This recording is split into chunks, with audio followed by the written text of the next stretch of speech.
Step میں شراب کو حرام کیا اللہ نے؟ پہلے اللہ تعالیٰ نے سورہ بقرہ کی آیت نمبر 219 نازل کیا اور اپنے نبی سے مخاطب ہو کر کے کہا يَسْأَلُونَكَ عَنِ الْخَمْرِ وَالْمَيْسِرِ قُلْ فِيهِمَا إِثْمٌ كَبِيرٌ وَمَنَافِعُ لِلنَّاسِ وَإِثْمُهُمَا أَكْبَرُ مِن نَّفْعِهِمَا۔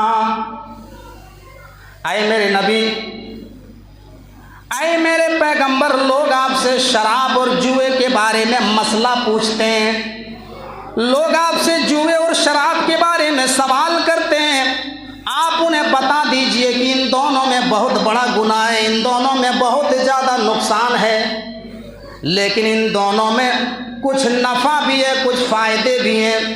ان دونوں میں جوا اور شراب میں کچھ فائدے بھی ہیں، لیکن اس کا جو فائدہ ہے اس کا فائدہ کم ہے، لیکن اس کے اندر نقصان بہت زیادہ ہے۔ بھائی سماج میں کون آدمی وہ کام کرے گا جس میں نفع کم ہے نقصان زیادہ ہے؟ آپ میں سے کون ہے؟ کوئی آدمی وہ کام نہیں کرے گا جس میں فائدہ کم ہو اور نقصان زیادہ ہو، کوئی نہیں کر سکتا ہے۔ تو جب یہ آیت نازل ہوئی تو لوگ دھیرے دھیرے چھوڑنے لگے، کہنے لگے یار ہم شراب کیوں پئیں گے جب اس میں نقصان زیادہ ہے اور فائدے کم ہیں، تو ہم اس شراب کا استعمال ہم کیوں کریں گے؟ جوئے میں کیا فائدہ ہے؟ جوئے میں تھوڑا بہت فائدہ یہ ہے کہ آدمی جب جوا کھیلتا ہے تو جس دن پیسہ جیت جاتا ہے اس دن بہت اچھا لگتا ہے، بہت خوشی ملتی ہے، پارٹیاں کر رہے ہیں، چوراہے میں جا کے گوشت پکوڑی کھا رہے ہیں، چائے پی رہے ہیں، ٹھنڈا پلا رہے ہیں لوگوں کو، آئے صاحب 25,000 جیت کر کے آئے جوئے میں میلہ سے، اور اگلے دن پتہ چلا کہ گھر میں جو پیسہ تھا وہ بھی ہار گیا، بیوی کی زیور بھی ہار گیا، اور جو پیسہ رکھا تھا گھر میں سب نکال کے ہار گیا۔ اب بہت سارے جواڑیوں کو دیکھنے کو ملتا ہے کہ گھر میں جو گاڑی ہے، سائیکل ہے، وہ بھی بندھک رکھ دیتے ہیں، تو نقصان کتنا ہے کہ گھر میں رکھا ہوا سامان بھی چلا گیا۔ جوئے کا جس کا لت لگ جاتا ہے اس کا گھر برباد ہو جاتا ہے۔ اور شراب میں کیا فائدہ ہے؟ شرابی انسان جب شراب تھوڑی دیر کے لیے پی لیتا ہے تو اس کے بدن میں سکون آ جاتا ہے، اس کو سکون مل جاتا ہے، پھر وہ ٹینشن سے آزاد ہو جاتا ہے، پھر اس کو کچھ مطلب نہیں ہوتا ہے کہ گھر میں کیا سامان لانا ہے، کیا مہمان کون آیا ہے نہیں آیا، کوئی مطلب نہیں۔ وہ سمجھتا ہے کہ سب سے بڑا دیش کا پردھان منتری میں ہی ہوں، وہ فری ہو جاتا ہے۔ تو یہ فائدے ہیں، لیکن اس کا نقصان کتنا بڑا ہے جب بعد میں جب نشہ اترتا ہے تو پتہ چلتا ہے کہ گھر والے نالی سے اٹھا کے لے جائیں، نالی سے اٹھ کر کے جا رہے ہیں، اور گھر میں پہنچ کے ماں کو گالی، باپ کو گالی، بہن کو گالی، سب کو گالیاں دے رہے ہیں، لڑائی جھگڑے کر رہے ہیں۔ اسی لیے اس میں نقصان زیادہ ہے، فائدے کم ہیں۔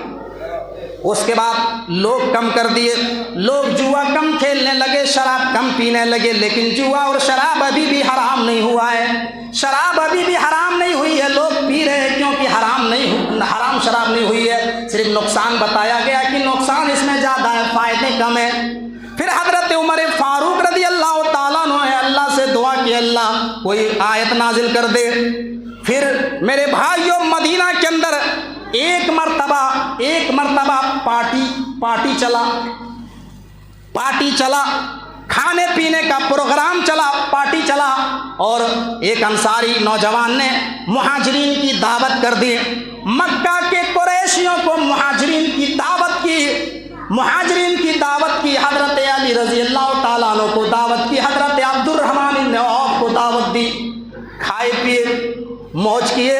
اس کے بعد مغرب کا ٹائم ہو گیا، مغرب کی نماز کا وقت ہو گیا، لوگ نماز پڑھنے کے لیے کھڑے ہو گئے، حضرت عبد الرحمن بن عوف امام بن گئے نماز پڑھانے کے لیے، آگے بڑھ کے نماز پڑھانے لگے، مغرب کی نماز پڑھا رہے ہیں، الحمدللہ رب العالمین الرحمن الرحیم مالک یوم الدین ایاک نعبد و ایاک نستعین اہدنا الصراط المستقیم صراط الذین انعمت علیہم غیر المغضوب علیہم ولا الضالین۔ یہاں تک تو گاڑی صحیح چلی۔ اس کے بعد عبد الرحمن بن عوف قل یا ایھا الکافرون کی تلاوت کر رہے ہیں، قل یا ایھا الکافرون لا اعبد ما تعبدون۔ اس آیت کا ترجمہ کیا ہے؟ اے نبی کافروں سے کہہ دو کہ جن کی عبادت تم کرتے ہو، جن معبودوں کی عبادت تم کرتے ہو، ہم اس کی عبادت نہیں کرتے ہیں۔ کیا مطلب ہوا؟ کافروں سے کہہ دو جن کی تم پوجا کرتے ہو ہم اس کی پوجا نہیں کرتے ہیں. لیکن یہ صحابی چونکہ شراب کے نشے میں ہیں اور قل یا ایھا الکافرون کی تلاوت کر رہے ہیں. قل یا ایھا الکافرون لا اعبد ما تعبدون، یہی آیت ہے لا اعبد ما تعبدون. لیکن وہ صحابی رسول شراب کے نشے میں اور کہہ رہے ہیں نحن نعبد ما تعبدون. قرآن کی آیت ہی غلط پڑھنے لگا، ترجمہ میں فرق ہو گیا. کیا پڑھ رہے ہیں؟ نحن نعبد ما تعبدون، ہم بھی انہی کی عبادت کرتے ہیں جس کی تم پوجا کرتے ہو. اے کافرو، ہم بھی انہی کی عبادت کرتے ہیں جن کی تم کرتے ہو. معنی ہی بدلنے لگے لوگ، قرآن کی آیتیں بگاڑنے لگے، قرآن کی آیتیں بگاڑنے لگے. تب اللہ تعالیٰ نے اور شراب کے نشے میں، جب شراب کے نشے میں لوگ دھت ہو گئے، قرآن کی آیتیں بدلنے لگے، ترجمہ الٹا پلٹا کرنے لگا، ترجمہ الٹا پلٹا کرنے لگا. تب اللہ تعالیٰ نے پھر آیت نازل کی یا ایھا الذین آمنوا لا تقربوا الصلاۃ وانتم سکارا حتی تعلموا ما تقولون. اے ایمان والو، تم نماز کے قریب مت جاؤ جب تم شراب کے نشے میں ہو. تم نماز کے قریب مت جاؤ، تم نماز مت پڑھو جب تم شراب کے نشے میں ہو، کیونکہ تم شراب کے نشے میں رہو گے تو قرآن کی آیتیں غلط سلط پڑھنے لگو گے. اب لوگ جو ہے اور چھوڑنے لگے کہ ہم یا ابھی جوہر کے ٹائم ہونے والا، ابھی شراب پی لیں گے تو جوہر کی نماز میں غلط سلط ہو جائے گا. اب جوہر کے بعد بھی لوگ پرہیز کرنے لگے کہ ابھی پئیں گے تو عصر کا ٹائم ہونے والا ہے. اس طریقے سے شراب دھیرے دھیرے کم ہونے لگی. پھر جو ہے ایک مرتبہ پارٹی کا دور چلا، لوگ کھانے پینے کے لیے